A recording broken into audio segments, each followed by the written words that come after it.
côté, c'était la commission, enfin c'est toujours la commission sport, éducation, culture. Donc c'est clair qu'au début, quand on débarque, c'est pas facile parce que même qu'on est du coin et qu'on connaît bien la commune, on ne connaît pas le fonctionnement communal et un exécutif, c'est extrêmement complexe. Donc la chance que j'ai eue, c'était d'être déjà en tant que présidente de société. Donc je sais quand même comment ça fonctionne une société et qu'est-ce que ça implique et qu'est-ce qu'on attend aussi d'une commune. Donc ça, c'est un avantage.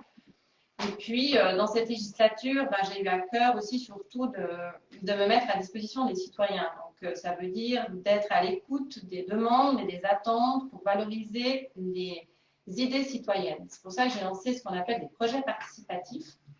Donc, au départ, ça a fait beaucoup sourire un grand nombre de mes collègues qui m'ont traité quand même de doux rêveuse. Et puis après, ils se sont même rendus compte que ben, le participatif, ben, ça marche.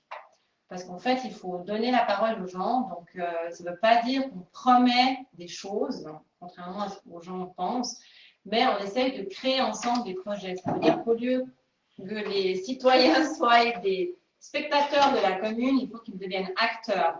L'élu communal, il permet d'avancer les projets et de faire en sorte, dans la mesure du possible, qu'ils aboutissent, mais l'idée doit venir d'une idée citoyenne, d'une collégialité, et ça, c'était super important. Et dans ce cadre-là, on avait mis sur pied plusieurs rendez-vous dans les 3 premiers villages qui avaient été ciblés, on va dire. C'était Bassenain, Dautenain et Fay. Et puis là, il y a quand même aussi déjà des jolis projets qui ont vu le jour, comme le Cabobo, auquel j'espère que vous avez tous participé à la première édition.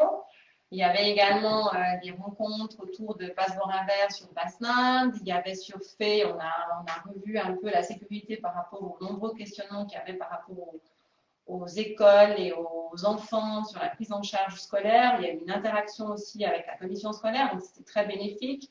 Il y a aussi au niveau de la cure de Fay, où ils ont fait un super projet. C'est pas terminé, d'ailleurs, je vous invite à faire un petit tour vers Fay si vous ne savez pas quoi faire de votre temps libre, pour aller voir la cure, l'aménagement et la jolie place qui est en train d'être aménagée. Ça, c'est grâce à l'intelligence collective du village de Fay.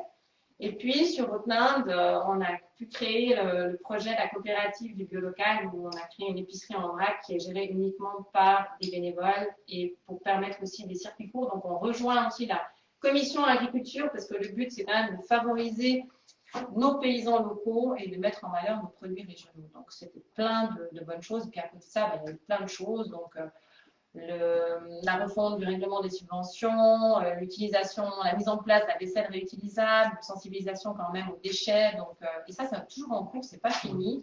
Et on espère que ça va continuer. Donc, j'ai encore plein de choses à faire.